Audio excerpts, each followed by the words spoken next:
It's probably been about 3.5 years now. I had a meeting with a pretty senior general in the Pentagon, and we gave him the briefing. And I talked to that general, and after giving him the briefing, he looked at me and very nonchalantly said, basically, Lou, I appreciate the briefing, but look, at the end of the day, I just need to know, what do I do? If this thing lands on the White House lawn tomorrow, do I put my hand out and extend it in friendship, or do I point an M16 to its head?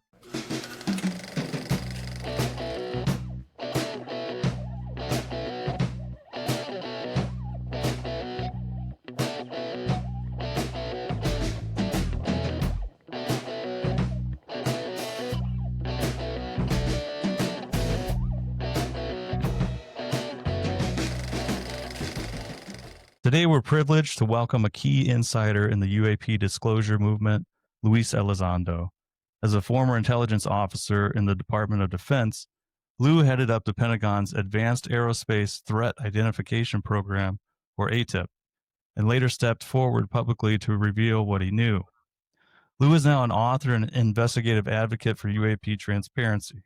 His memoir, Imminent, uncovers the hidden truths behind government efforts to study unidentified aerial phenomena, and it's just beginning. Mr. Elizondo, thank you for being here for today. We're going to bring you on right now. It is my honor and privilege to be with you gentlemen today. Thank you so much for having me. It's been a really busy week in the world of UAP transparency, and I want to thank you both for covering this topic the way you do. Absolutely. We just had a string of some recent guests that have actually really informed us and our audience as well. A couple of weeks ago, we had Dr. Avi Loeb on here. I was going to ask you about maybe it's some of the things that you know about him as well.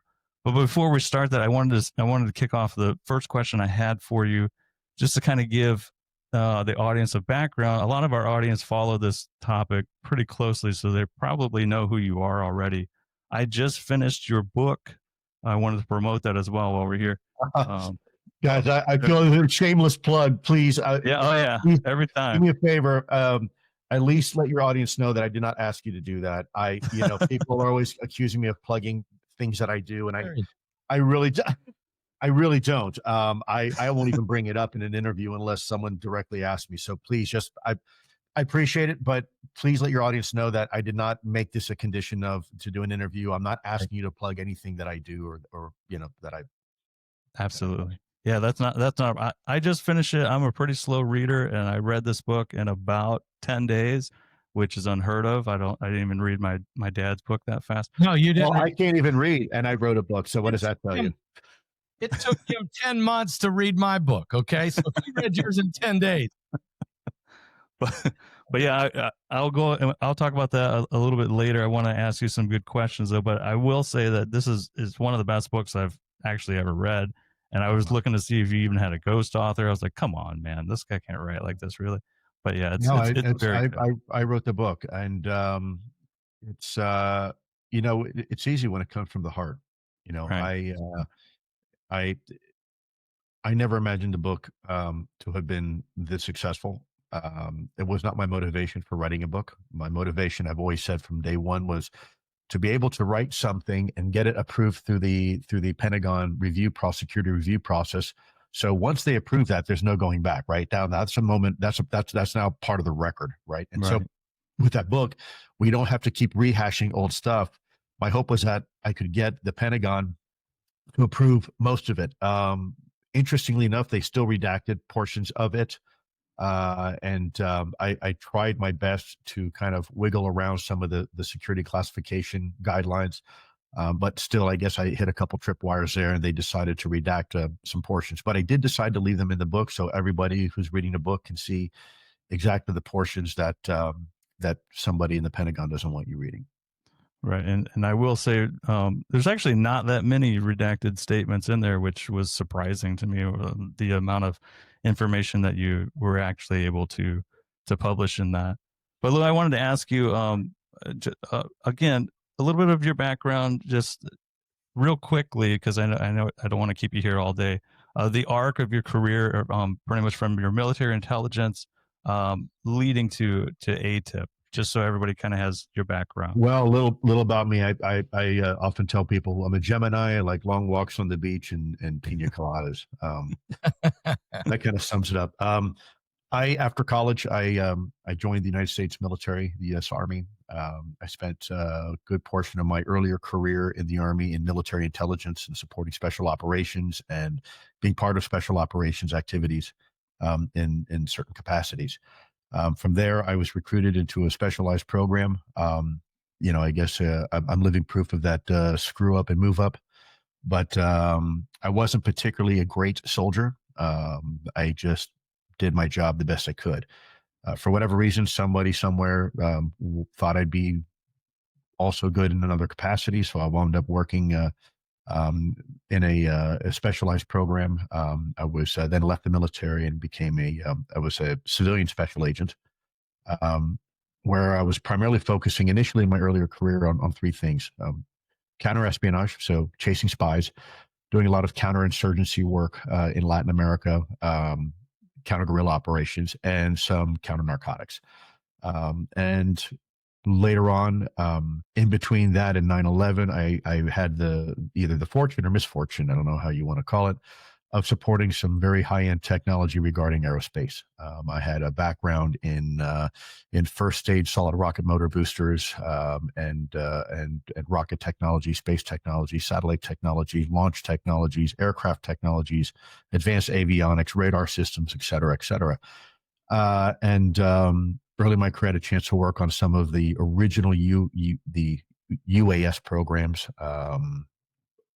basically your unmanned aerial systems or drones.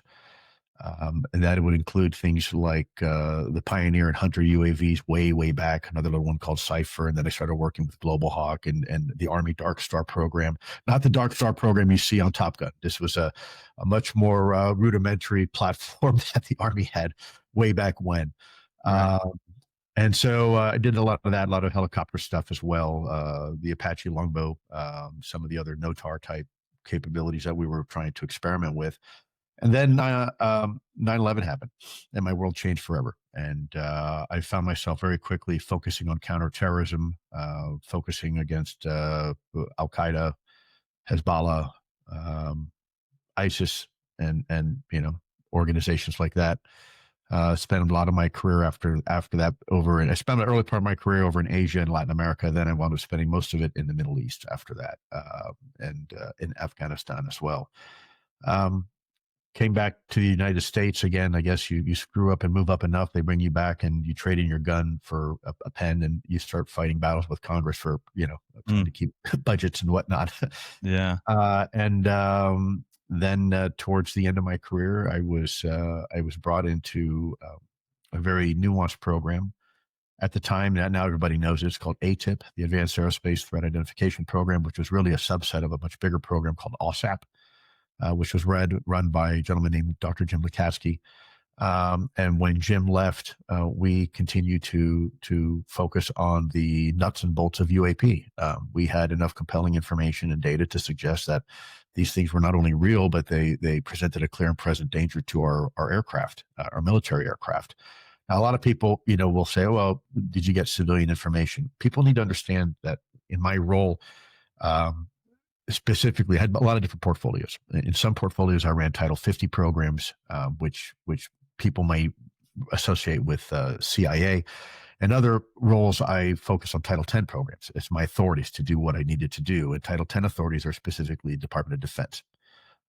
And so there's several little kind of landmines you have to be careful with. One of them is intelligence oversight, where you cannot use military intelligence equities or capabilities against the American people, right? It's U.S. persons. You can't do that. There's prohibition. There's some very few exceptions to that. I won't go into them here.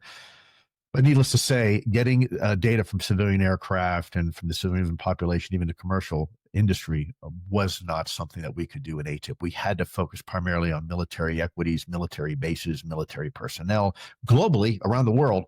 But there had to be a military or a defense nexus to it, defense contractors, perhaps, right? Or the defense industrial base. There had to be a connection to the military in order for us to get data that we needed to analyze and look at. And it turned out that there was a substantial amount of that. Yeah. So I wanted to ask though, so some of the pushback for this, right? So uh, part of your kind of goals and strategy that you mentioned in your book was kind of what is happening, like what we saw yesterday with the congressional hearing for UAP. But leading up to that point, you made a lot of sacrifices and a lot of time behind closed doors in the skiff. You know, coming up with this information and studying these things at ATIP. Can you just go into some of the challenges of investigating UAP and then some of the pushback that you got from the Pentagon Sure. bureaucracy? Well, first of all, there's this stigma and taboo. Most people at the time in the Pentagon didn't even know we had a UFO program. It was being run very sub rosa. I often joke that in the Pentagon, I had the two most unpopular portfolios one could have. If you remember, I'm a bit older than you there, but maybe your dad remembers. There used to be a commercial for Life cereal, and these kids would get this new cereal that mom would buy them, and they'd say, "Well, give it to Mikey. Mikey likes everything. See if Mikey, right? Give it to Mikey." I was Mikey at when I was in the government, so I had every terrible portfolio from HVDs to UAP, right? So the portfolios that were really radioactive, they were not career enhancing by any stretch. But for whatever reason, leadership thought to give those positions to me simply because of, I guess, my background. And I was usually kind of a put up or shut up kind of guy. I did what I was told because that's what you do in the national security apparatus. Right. Don't ask questions. It's a mission. That's what you signed up to do, and that's what I'm doing. Yeah, there's a lot of pushback with this stigma and taboo. And then second of all, you have a bureaucracy that's not really designed to handle this type of issue. The government is very good at solving problems. What it's not doing is having a conversation about problems they can't solve. And especially with the American public. There have been countless examples of that in the past where the government has not been completely forthcoming, and even with itself, right? Which in itself is dysfunction. If the government can't even be honest with itself and tell the other elements within government, whether executive branch, legislative branch, et cetera, if they're not talking, then we've got a bigger problem on our hands, right? Because that's how 9/11 happened. The bottom line is we had the information and we weren't sharing it, right? And so I lived through that, and I remember, paying the consequences of that for several years of my life, having to be overseas and in some not very nice places, doing not very nice things. So I appreciate the need for government to function properly, and I'll share something with you that might or might not, relate. But there's another issue as well that makes this problem so difficult. My father passed away on Father's Day a couple years ago. And I knew for a long time, I just started having this conversation with people, this story. So you may have heard it, but I haven't really shared it too much. My father was an incredible figure in my life, both for good and bad reasons. But I loved him and admired him dearly, even for all his flaws. Just like I'm sure, my family accepts me and loves me for even my flaws. But I knew he wasn't doing well. And I knew about a month before he passed away that I had an opportunity to spend some time with him. So we took a road trip down from where I live here in Wyoming down to Miami, Florida, about 3.5 day trip. And during that trip, I had an opportunity to ask my father some very candid questions. And so I said to him, I think we were probably in Oklahoma, maybe halfway through or something. I said, "Dad, in your opinion, what is the greatest threat to humanity?"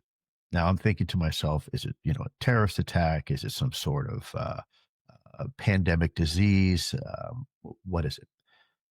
And my father looked to me and he said very thoughtfully, he said, "Son, corruption." Corruption? What do you mean corruption? Like financial corruption, governmental corruption, religious corruption, moral corruption? He said, "Yes, son, corruption. Corruption by any other name is still corruption. Corruption is the act when you give away a personal core value in exchange for something else. And when you have corruption in the government, right, it begins to erode, to chisel away the very foundation of democracy." And it's something my father knows a little bit about because my father participated in the Bay of Pigs invasion against a regime, a tyrannical Yeah. regime. And he said, son, it's a very slippery slope from democracy to utter tyranny if you have corruption, whether it's moral corruption or religious corruption or governmental corruption, right? Corruption is corruption.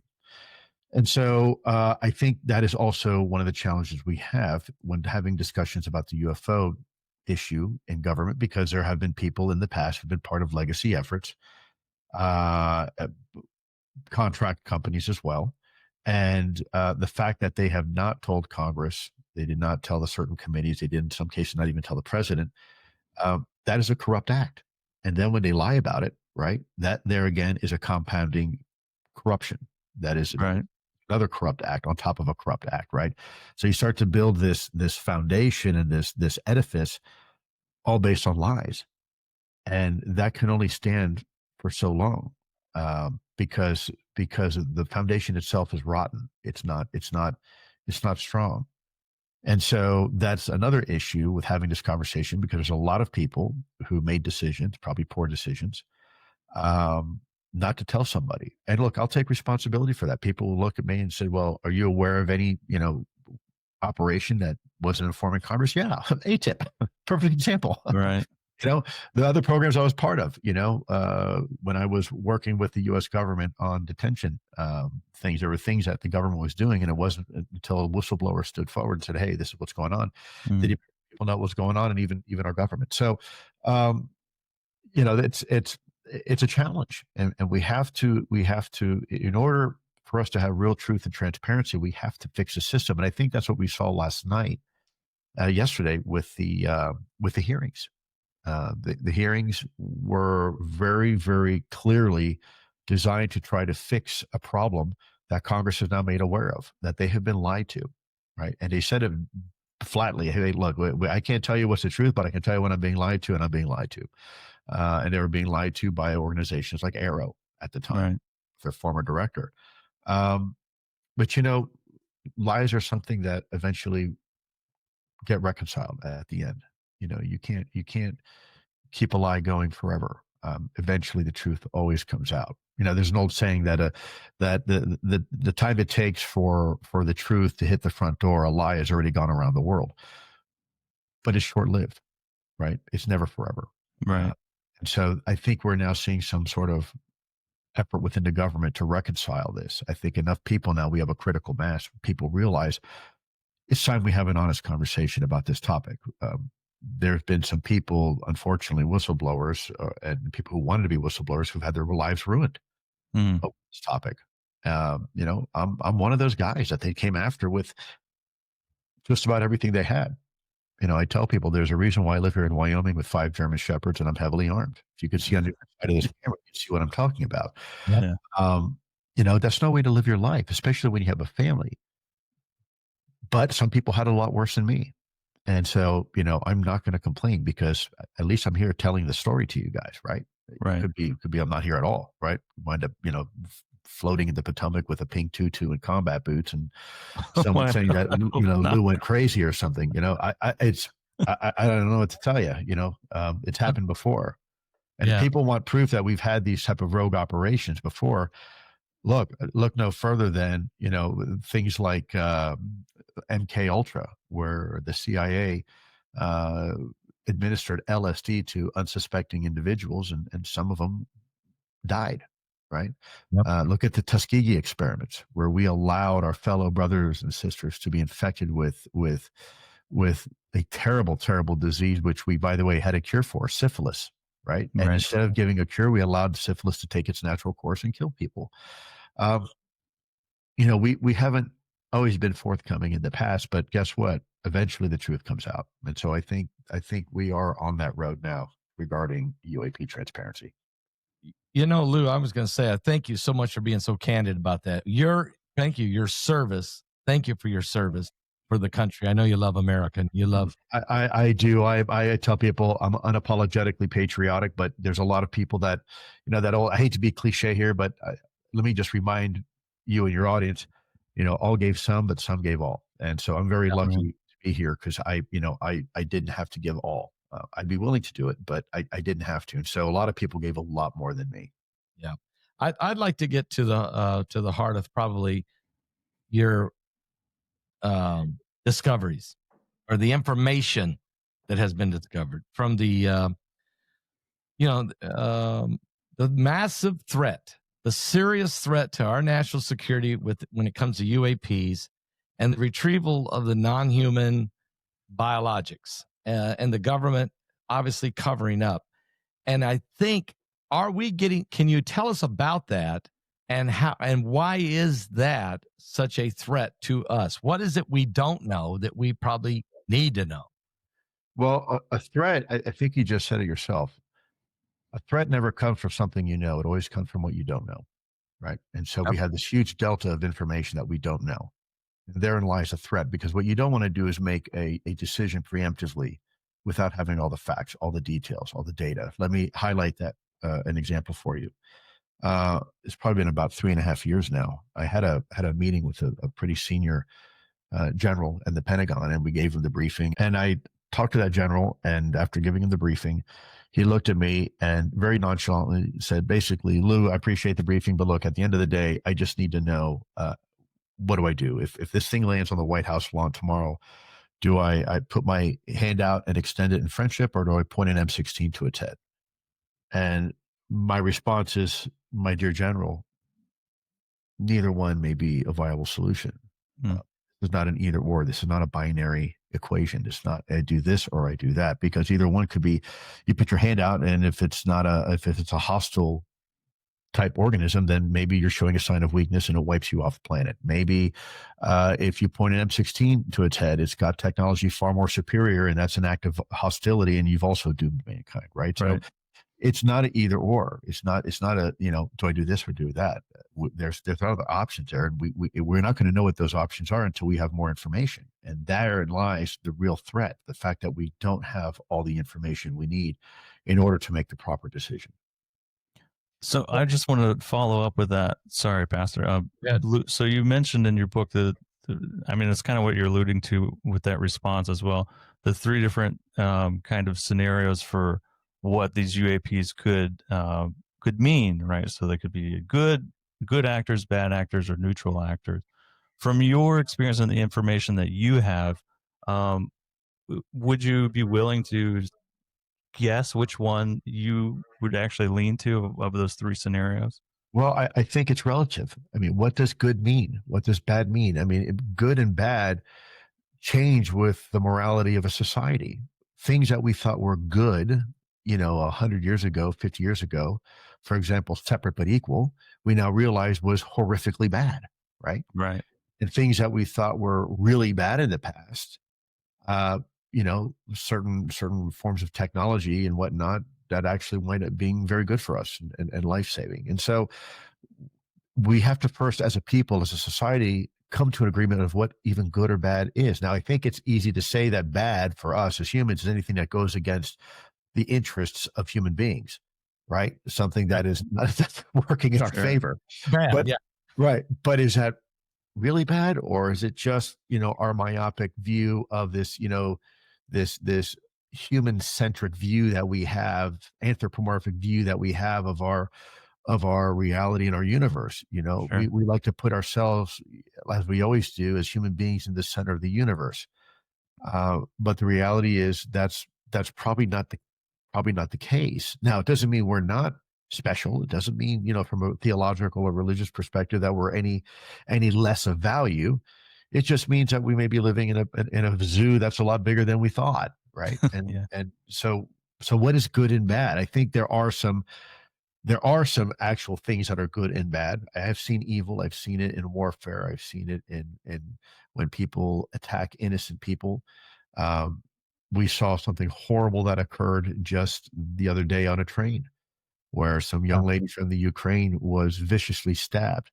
And as terrible as that was, and the person was technically a madman, I think that was an evil act. But you know what was equally evil? The fact that no one afterwards on the train did a damn thing about it. Mm. Right? These are our fellow brothers and sisters, our fellow humans, and they didn't do a damn thing. They did nothing. They left there and this poor little girl bleeding to death. Right. Think about that. Yeah. That's evil too, right? The fact that you don't do something can in itself also be an evil act. You take a choice. I don't want to be involved. None of my business. I don't want to do that.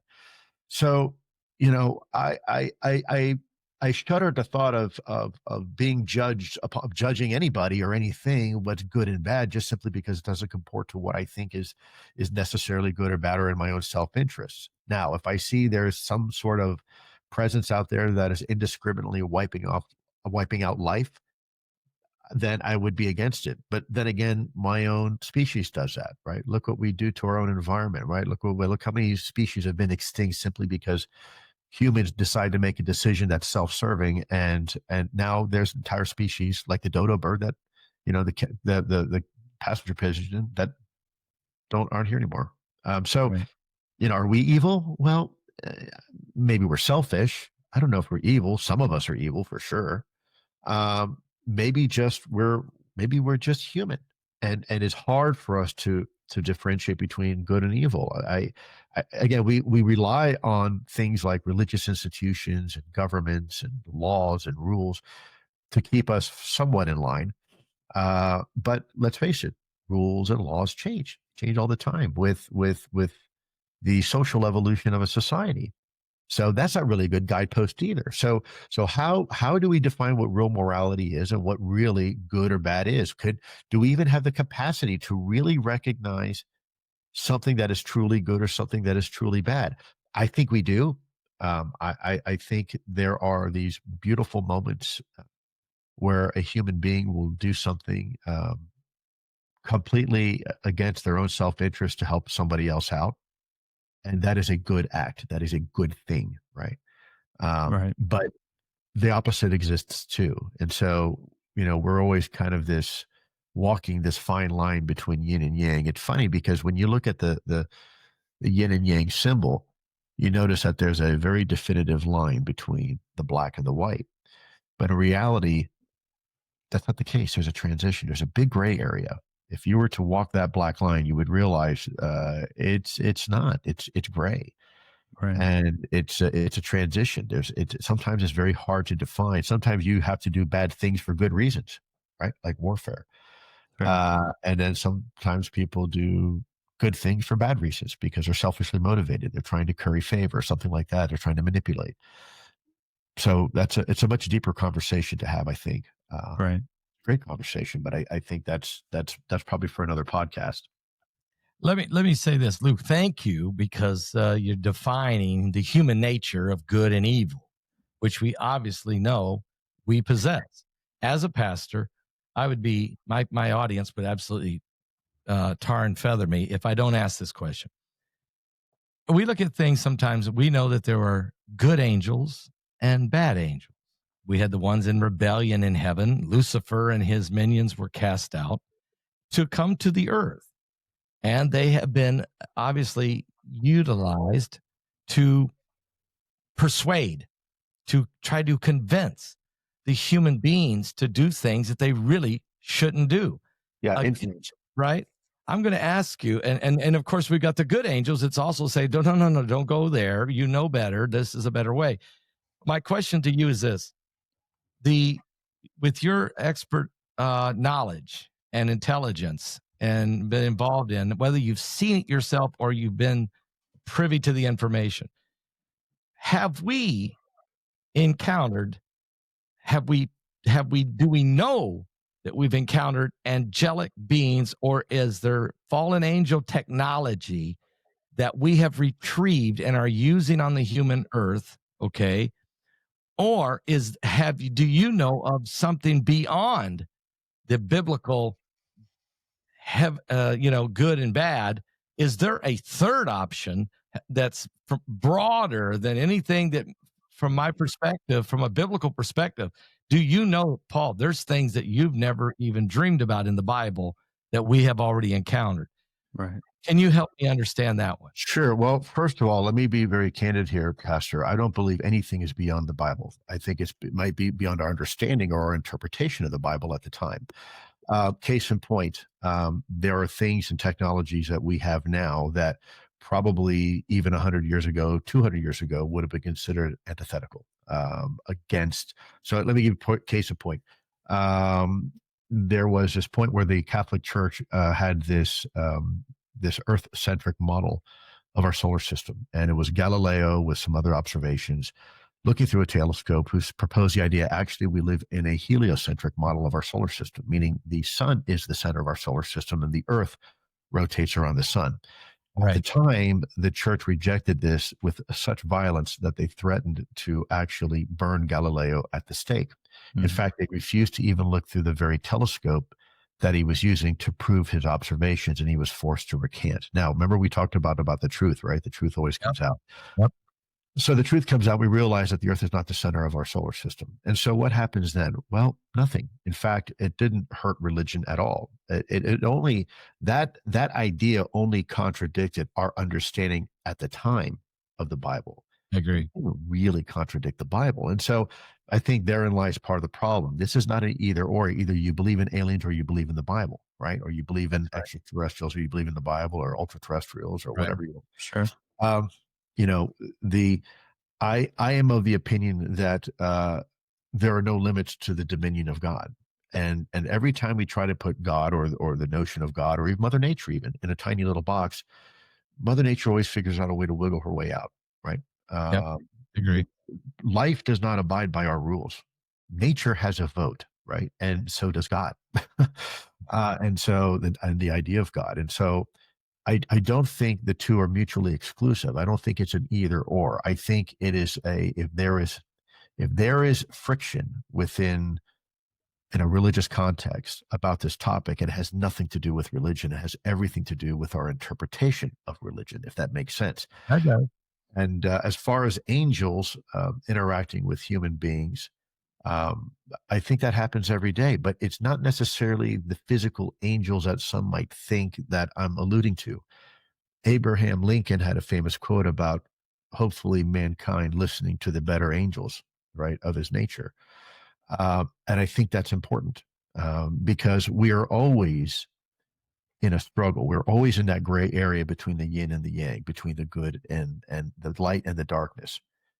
And even in the darkness, there is sometimes some light, and in the light, sometimes there is darkness. And so, again, I don't want to be overly philosophical here, but I think it's important that if there's a contradiction or perceived contradiction between the Bible and this topic of UAP, I suspect it's probably our interpretation. I do not think it's actually a contradiction. I've never seen God contradicted. That's just me. Right. Very important because a lot of folks are in other words, I've always said to people, what they're seeing, what they've retrieved, what we're experiencing is still in God's plan. It's we just don't know the depth of God's creation, the breadth of it, the magnitude. It's beyond our comprehension. And so now we're starting with technology. We're starting to interact with some of these capabilities that we didn't know existed. And so we're like, what is this? Who is that? Is that good or bad? And that's what you're saying is, I like the fact you say, I don't believe anything's outside the Bible. Whatever it is we're experiencing, it's all still part of God's big plan. Correct. We just got to learn it. Right. And so I like that. And I really appreciate that. And your honesty is very important to us. And so thank you for that. It's very, very, very, very important to our followers and for people in general out there, everybody. Yeah. Yeah. Go ahead, Lou. I'm sorry. No, please. I'm listening to you. Oh, I was just going to add, that's very telling for, somebody like yourself who has so much access to special programs and levels beyond the 3 levels that general knowledge of people understand of security clearances. Somebody like yourself that has, was part of ATIP, which is an organization that a lot of the government didn't even know was even happening at the time. Members of Congress didn't know. No? Yeah. For somebody like yourself to make that statement that nothing is beyond God, even with all of the information and evidence of things and files that you've gone through, I think that's very revealing. I would say, if anything, it's only reinforced the notion of God. On the contrary, I think I don't think it contradicts God itself. If anything, It just emphasizes the fact that God is much bigger. The notion of God is much, much bigger and more comprehensive than we could ever imagine. You know, I don't know if you heard my dog, one of my German shepherds, barking in the background. He wants some attention. But you know, we're kind of like in that situation as my dogs, right? So I have these wonderful animals. You know, that we watch TV together, and we eat dinner together, and we spend time together, and I feed them, right? But all the dog really knows is that there's this, you know, guy with a funny beard that comes in every so often. He feeds us, he pets us, he makes us feel good. But there's this whole other aspect of my life that they're not privy to, right? I go to work, I do these other things, I go travel, I come home, I keep them healthy by providing a roof over their head. I take them to the veterinarian so they can get shots and keep them healthy. They don't understand at the time all the other things I am doing to preserve their life and to preserve their happiness. I just do it because I'm me and I love my animals. And, you know, whether my animals realize it or not, you know, that's what I do, my responsibilities. God is very much the same way as to our, you know, as we are the German shepherds, if you will, or actually probably much less than that. We're probably more like hamsters to God, right? God has set up the entire system for us to live and to thrive and to grow and to learn, and yes, to even feel pain, because that's also part of growth. We just don't understand it. We can't comprehend what we don't see and what we don't interact with. But I would submit to you that, you know, much of human beings' journey is a spiritual one. I've often said, you know, people say, you know, we're physical beings having a spiritual experience. I tend to look at it the other way. I think we are spiritual beings having a very human experience. And because of that, we're very limited in what we can perceive and we can interact. We have physical boundaries and limitations. But those rules don't apply in from a spiritual sense. They only apply in a very physical sense, right? And the problem is, as physical beings, we're kind of stuck in this vessel that we call, you know, a human body, and we're forced to interact with our environment in a very physical way. But the most of the universe isn't that way. In fact, if you were to, where I live in Wyoming, I've often told this people as an example, we only perceive 0.0035% of the visible spectrum. There's 5 senses for which we judge our environment. And if you can't touch it, taste it, hear it, smell it, etc., it doesn't really exist. But in reality, most of the universe lies beyond our ability to sense it directly. And in fact, if you look at a beautiful night sky here in Wyoming and you see the stars and the Milky Way, you can sit there in awe and say, wow, how beautiful.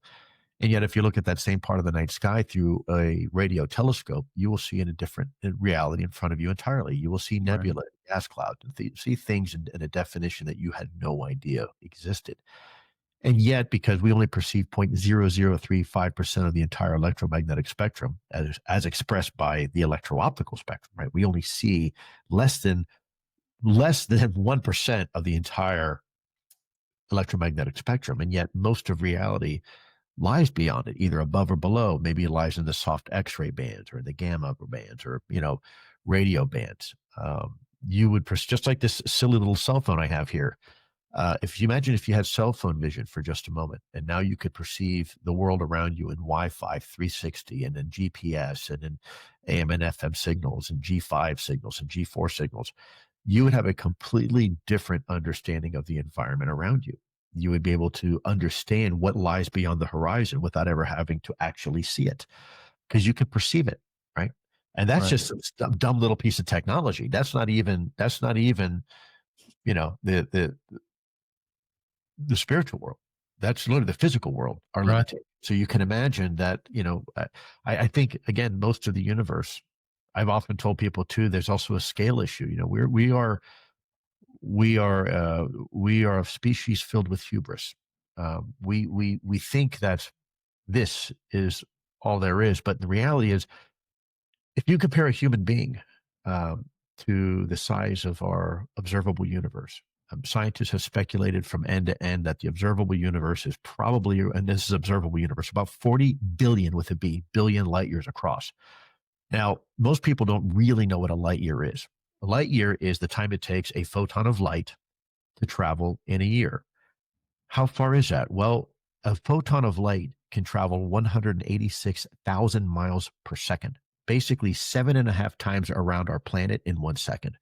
So think how far that photon of light can travel in a week. Think how far it can travel in a month, and now think how far it can travel in a year. Now multiply that by 40 billion. Now, that is the observable universe. In reality, some scientists now say that the actual size, that's only 10% of the actual known universe, because the universe is so big and the expansion of the universe is so fast that light any far beyond that will never reach Earth. But there's other stars out there and other systems, in that we are really looking at a much bigger universe, possibly over 100 billion light years across. And here we are, this infinitesimally small speck. Now, as crazy as that is to think about if you remember taking chemistry in high school, right? You remember what a mole is? One hydrogen atom, one Avogadro's number. That is an inexpressibly small scale. I think 6 point something times 10 to the negative 23rd. If you look at that in comparison, the size of an atom to a human, it's roughly the same order of magnitude as a human is to the universe, to the known universe. Okay, that means there's this entire universe inside every single human being that we can't access, because most universe is either too big or too small for human beings to ever be able to interface with or interact with directly. And yet that's the reality of what we live in, right? Most of the universe is inaccessible. So we've got a lot to learn. And hubris has always been one of those things that has plagued mankind. You know, if there's one thing we are right about, is that usually we're wrong the first couple times. Okay. Can I throw something out there then? AI can see through a different set of lens than us humans can. Well, don't look now. AI is non-human intelligence, isn't it? That's right. It's not. So it's non-human. It's artificial intelligence, but it has the ability to see the unseeable. It knows, it can see things that we can't see. It knows things we don't know. The average human cannot ascertain that much knowledge that quickly, that fast, and analyze it.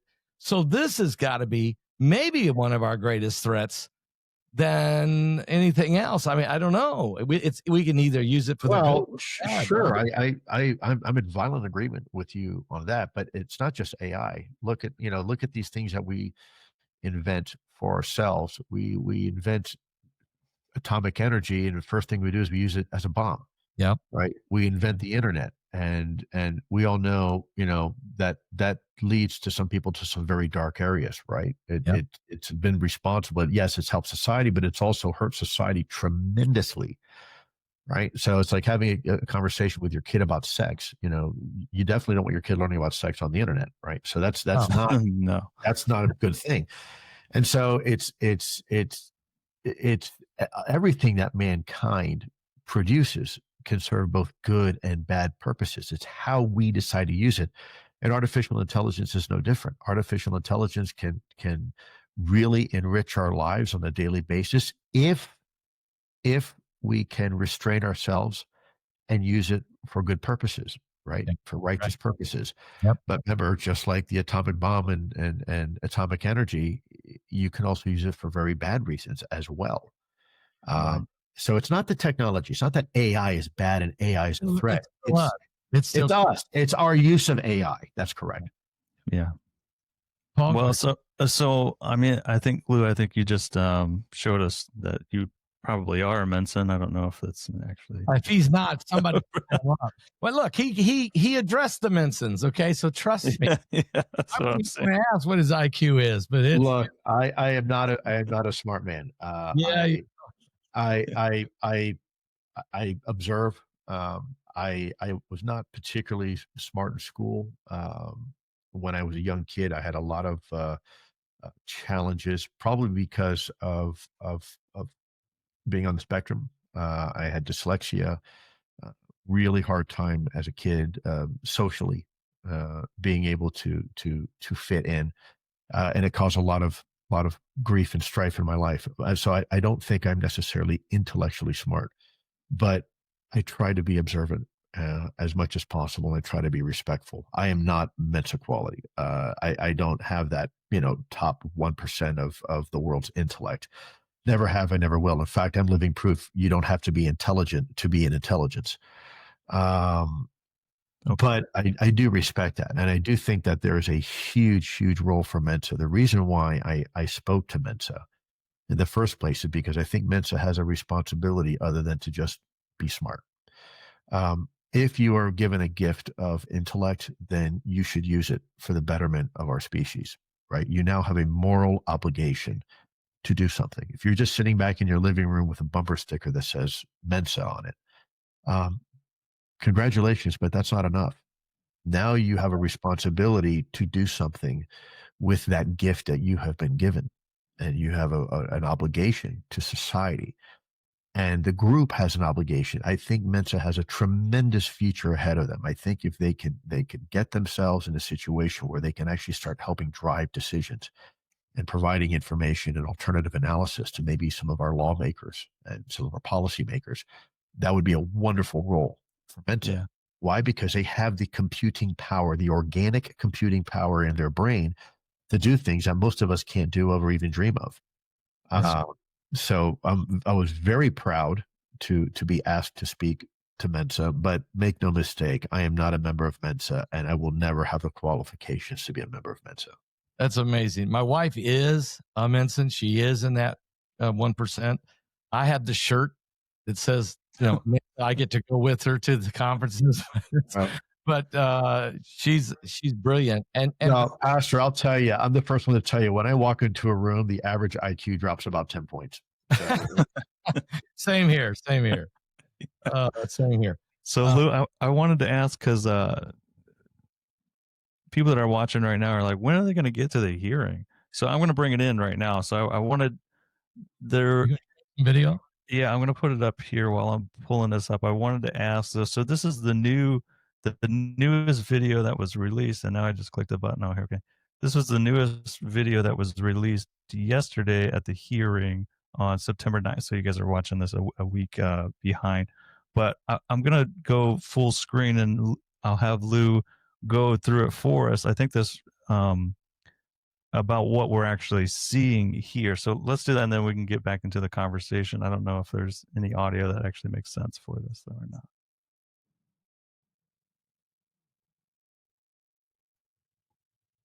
I guess there is no audio. Let me play it back, Lou, and can you kind of tell us what we're seeing here? Yeah, what we're looking at is a surveillance video from an MQ-9 drone. And what you're looking at is they are lighting up a target. And what you see comes from off screen is what has been said to be a Hellfire missile. Hellfire missile is an air-to-air or air-to-ground missile. It's very sophisticated, and it's primarily the ordnance we use to prosecute the global war on terror, meaning we put them on drones and we take out bad guys with them. They are very accurate, and they are extremely lethal.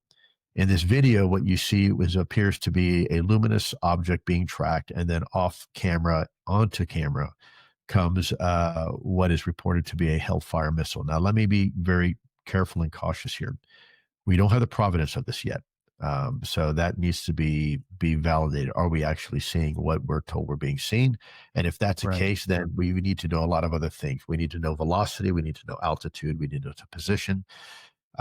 We need to know a lot of more data to make a definitive decision. But it certainly seems remarkable, because if this is a solid object, I'm not aware of any other instance where a Hellfire hit its target and didn't completely obliterate and destroy it. And if you look at this video, you can even see what appears to be some sort of ejecta from the potential impact.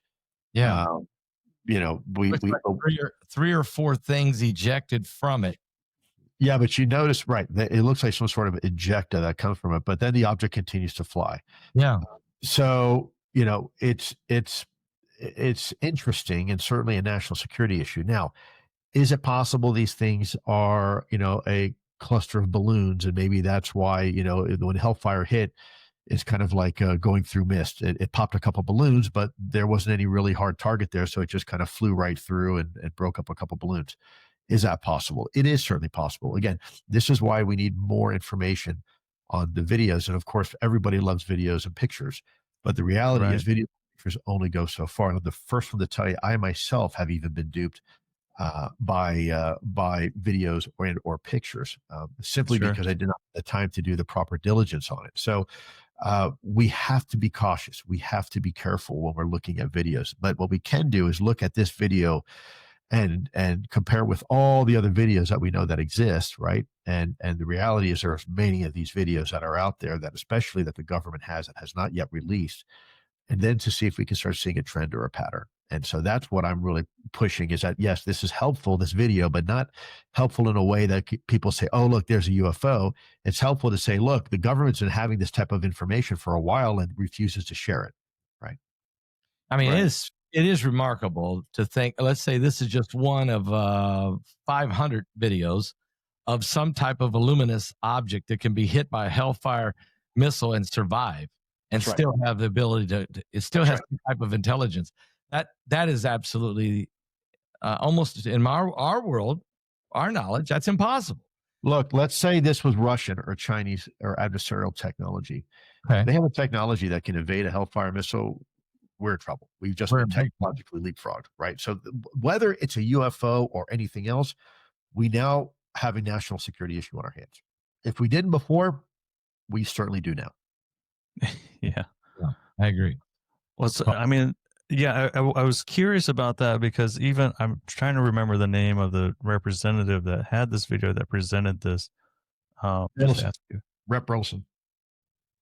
Representative Wilson? Burleson. Burleson. Okay, that's right. Burleson. Yes, sir. So even when they were interviewing him about where did you get this video from, it seemed very anonymous and very covert.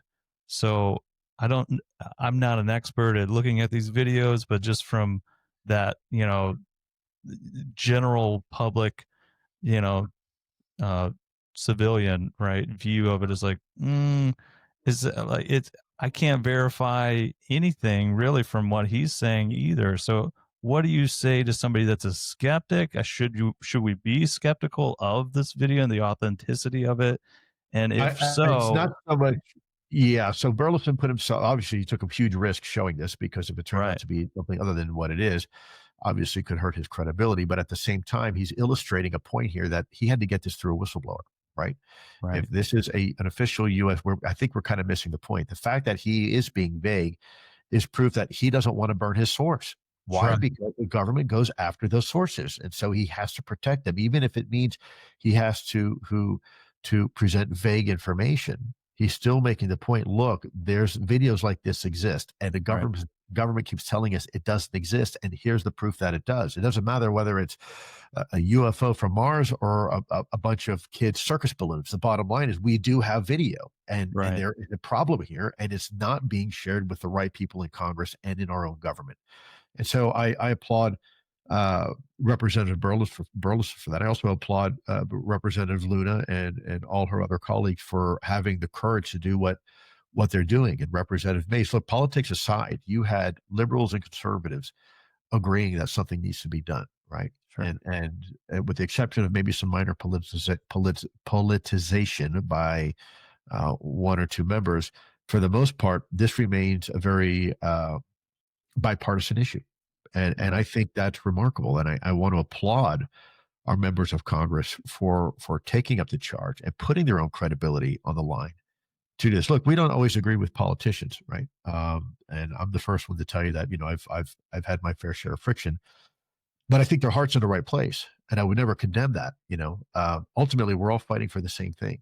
And these people do, at least my experience with every one of the representatives, whether it's Luna or Burchett or Burleson, they all want the truth, and they're all doing what they think is in the best interest of the American people. And I agree with them. I think they absolutely are. And I think they're doing one hell of a great job doing that. Yeah. I'm sorry. I just wanted to add real fast, Pastor, before you jump in. I also agree with that, Lou. My kind of thoughts on this is I appreciate the hearings and bringing forth information and the whistleblowers. I think that's extraordinarily courageous to do, and also I think is really important for the American people who have been essentially lied to for who knows how long.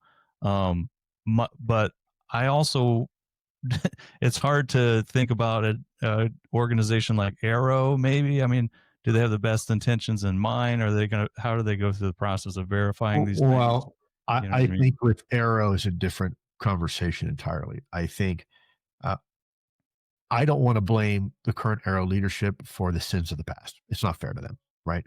The new guy, Kozlowski, I think he's really trying. He's caught between a rock and a hard place. His predecessor was not very forthcoming, and I've always been told if I have nothing kind to say about somebody, don't say it at all. So I'm gonna hold my tongue on that. But I think proof is in the pudding. I think you can see what Arrow was doing and what they were not doing over the last year and a half or so, and compared to what Arrow is trying to do now. I think we have to give the new guy a fair shake. I think we have to give him the opportunity to succeed. I think he wants to succeed. I truly think so. And I don't think we should hold him accountable for the misdeeds and inaction of maybe some of his predecessors. It's not fair to him. Certainly, I would not want to be judged for actions taken by someone before me that I had nothing to do with. Right. So I think you see a lot of frustration on the Hill with the past performance and behavior of Arrow. Arrow was not established necessarily in an ideal way. It was, in some cases, you might even say, set up to fail. But I think, Arrow still has a chance to get its stride, and I want to give them a fair chance. And I also think that there's other folks like in the DNI, Director of National Intelligence, who really, really are trying to work on behalf of the American people. We villainize the intelligence community a lot, but and politics aside, doesn't matter what side of the aisle you fall on, there are some really good people in government. And I will tell you firsthand that Tulsi Gabbard is one of those people. That's great. She is really working on behalf of the American people. She thinks for herself. She is extremely cautious because she has to be, because there's a lot at stake, right? She's responsible for all the intelligence of the United States. Now think about that responsibility. I wouldn't want that responsibility, right? And so that is what she has to do, in her staff. And I have several people that I personally worked with in the past. I served in the middle. We were in the Middle East together. Who are now working on her staff, also on this effort, trying to make a positive difference, right? And collect the information and get the truth, whatever that truth wherever that truth leads, right? Right. Get the truth and then provide that truth to lawmakers, and provide that truth to those in government who need that information, while at the same time not compromising our national security, while not tipping our hand to our adversaries of maybe what we have and maybe more importantly, what we don't have, right? So it's a fine line, and a lot of Americans need to understand that there's a lot at stake. This isn't just, oh, well, just tell us the truth, what you know, and it'll all be fine and satisfy my idle curiosity. There's real stakes here. There's real consequences for every single thing we do and for every single thing we don't do. There are real stakes, and I think it's hard for somebody to realize that if they've never been in national security. People say, well, what real stakes are there? Well, there's actually a lot. Right. And that's a whole nother podcast conversation, but I'm very happy with what I see with certain individuals in our government that I think are taking necessary and proactive steps to try to get to the bottom of it. Real quick, I know we're running out of time here, but Representative Luna has been working with Harvard astrophysicist Avi Loeb about this Atlas 3I. What is your take on that, or what is your understanding? Well, I'd love to give it to you. I'm not an astrophysicist, but what I can tell you is that I respect Avi Loeb, Dr. Loeb, tremendously. He is not only just a very decent human being at heart, he's also extremely intelligent and extremely competent and proficient. So when Dr. Loeb says something, I usually listen. It doesn't mean necessarily I have to agree, but I will listen because he has qualified statements. Everything he says is qualified. And again, I've had the personal privilege and honor of meeting him and some of his staff. I think he has every right. Look, courage is one of the things that is rarely seen in academia. You get your PhD because you go along with the flow, and you might go ahead and provide some little insight here and there, but to go against the flow is usually career suicide, right? You've got to kind of accept certain principles and things that have been dictated down. And if you challenge them, you're going to be a pariah. You're going to be, a lot like Galileo was, right? considered crazy and insane. And, you know, he's put his reputation on the line, and even that of Harvard astrophysics department to provide a hypothesis or possibly even a theory, right? Right. We should respect that. Why throw stones? You see what happens is that the academic community circles of wagons and they all start throwing stones at Avi. Well, Yeah. you know, let me remind your audience that a lot of these guys that are throwing stones were the ones that actually made their careers off of proving something that we would never be able to see ever directly. Some of these folks were on the teams to prove the reality of a black hole, which, by the way, was only theoretical by Einstein, and he thought it was a mistake. And it turns out, guess what? They're real, right? Yeah. There are these pockets of space where gravity's Hang on a second. so these dark stars. And so, you know, how do you prove something that you'll never be able to see directly? Well, they did. So, you know, why are these people now circling the wagons and diminishing the contributions of Avi Loeb simply because it doesn't comport to their narrative? I think that's the opposite of academia. I think that's where stagnation comes in a society. I think we always have to be courageous in our pursuit of the truth, no matter where that takes us, because the truth is the truth, right? We should never fear the truth. We can fear the unknown, but don't fear the truth. Right. Yeah. Amen. Yeah, we love Avi. Go ahead, Paul. Yeah, Lou, I know we're pretty much out of time. I wanted to ask real quickly before I close out. Are you Yes, I working? really am a Gemini. I am a Gemini.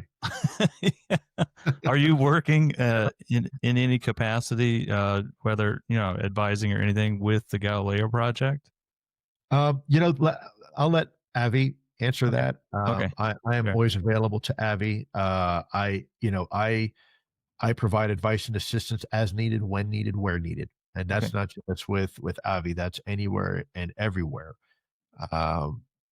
because I feel we're all in this together. So there's his book, folks. Guys, you're sharing. I'm going to get so beat up for that, man. They're gonna think I put you up. No, for it's that. us. It's our fault. Not you. You never said it. We're doing it. We're doing it. It's all us. Okay. Get the book. Get the book. Go to Amazon. Get the book, or Barnes and Noble, or everywhere it's at. Great book. Great information. Everybody, you want to read it. I appreciate that, and I also appreciate your time and attention to this matter, and I appreciate your audience. Thank you very much. It's been truly an honor and a blessing to be with you gentlemen here today and your audience. Amen. Thank you very much. Yeah, I just wanted to add, Lou, thank you today for showing your courage, clarity, and authenticity in sharing both what you know and what you don't know. Imminent is indeed a page turner, but more importantly, it stands as a beacon for truth and service of national security and public understanding, which I think is invaluable and important, and that's what you stand for, even though you're a humble man, Lou. For those wanting to explore more of Lou's resources or connect directly with his work, you can check out his guest page we created on our website. All of his links to pretty much everything that he has publicly is listed on there. It's one-stop shop for it. It's been a privilege for us, Lou, and may your disclosure journey continue to illuminate the unknown. Well, thank you for your courage, gentlemen. Thank you, and God bless you. God bless you. Thank you so much for being with us. God bless. Thank you, everybody, for joining us today on the Paul Begley Podcast.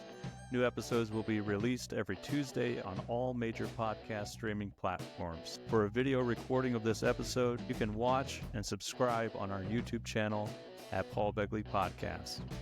Hey, guys, we want you to connect with us. Follow us on X and Twitter at Paul Begley Pod. We'd love to hear your questions you want us to answer on the show. For additional Paul Begley content, go to our website at paulbegleyprophecy.org. If you've thought about it, we'll talk about it. Paul Begley Podcast.